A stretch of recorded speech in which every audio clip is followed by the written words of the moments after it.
이준석 패거리 중 하나인 천하람이 역대급 말실수를 터뜨렸습니다. 결국 국힘 이중대인 것을 자처하고 있는 모습인데요. 해당 내용 알아보기 전 구독과 좋아요 부탁드립니다. 실질적 개혁신당 수장은 코 긁적이며 서 있고 수장에게 잘 보이기 위해 열심히 삽질하고 있는 천하람. 새벽 4시에 뭐하는 짓거리인지는 모르겠으나 천하람은 또 사진처럼 열심히 삽질하는 모습을 보여줬는데요. 바로 곽튜브와 관련된 내용입니다. 최근 곽튜브는 왕따 가해 논란이 있는 배우 이나은을 옹호해 비판을 받고 있는 상황입니다. 개인적으로도 이 상황을 보며 네티즌들의 잣대가 너무나도 가혹하다 느꼈는데요. 이에 천하람도 곽튜브를 옹호하는 발언을 남겼는데 이 발언 중 일부 내용이 어처구니가 없습니다. 사고회로가 한동훈과 똑같은데요. 천하람은 23일 개혁신당 최고위원회의에서 뜬금없이 이재명 대표가 연예인이었다면 TV에 나올 수 있었을까라고 물은 뒤 공직선거법 위반 혐의로 징역 2년을 구형받는 등 이 대표가 받고 있는 혐의를 거론했습니다. 그러면서 그는 왜 유튜버나 연예인들이 공직자보다 더 엄격한 잣대를 들이미냐며 비판의 목소리를 냈는데요. 네, 사실상 곽튜브를 앞장세워 또다시 갈라치기를 하고 있는 모습입니다. 양성 갈등으로 먹고 사는 정당답게 또다시 새로운 프레임을 짜고 있는데요. 마치 이 발언을 보면 이재명 지지자분들이 곽튜브에게 무지성 비난의 목소리를 내는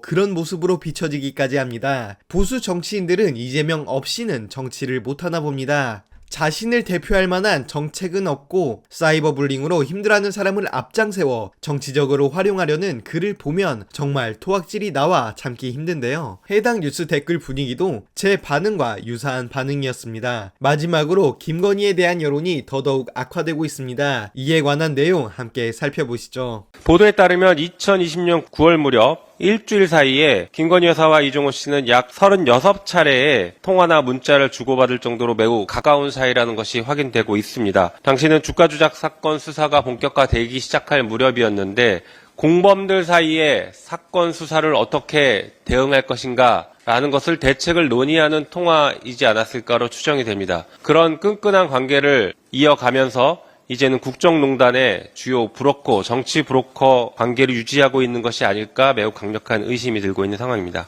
한편 공천 개입 의혹에 대해서 잠시 또 말씀드려보겠습니다. 명태균 씨 의혹이 제기됐을 때 의혹 자체도 충격적이었지만 그래도 명태균 의혹 하나로 끝나지 않았을까라는 의심을 하고는 있었습니다. 역시 빙산의 일각인 것 같습니다. 어젯밤 서울의 소리에서 보도된 내용에 따르면 용인갑 전략공천 과정에서도 김건희 여사와 관련성이 매우 강하게 의심되는 대목들이 나오고 있습니다. 실제 용인갑에 출마하려던 김모 행정관은 출마가 무산됐고 그 이후에 공공기관의 임원으로 임명됐습니다. 이것은 전형적인 후보자 매수죄 행위의 유형과 매우 흡사하다고 할 것입니다. 사안이 이 정도라면 경찰은 지금 당장 김건희 여사와 그리고 그 의혹의 중심에 있었던 이철규 의원 등에 대해서 휴대전화부터 압수수색을 해야 할 것입니다. 이게 사실 공소시효가 얼마 남지 않았습니다. 경찰은 매우 신속하게 수사에 착수해야 합니다. 한편 김건희 특검법에는 이런 의혹에 대해서 수사를 할 수 있도록 범죄 수사 조항을 다 넣어두었습니다. 그런데 대통령이 만약 이번에도 거부권을 행사한다라고 하면 이것은 단순히 대통령의 거부권 행사를 넘어서서 범인을 도피시키거나 은닉하는 범죄에 해당할 수 있다는 것을 분명하게 경고합니다.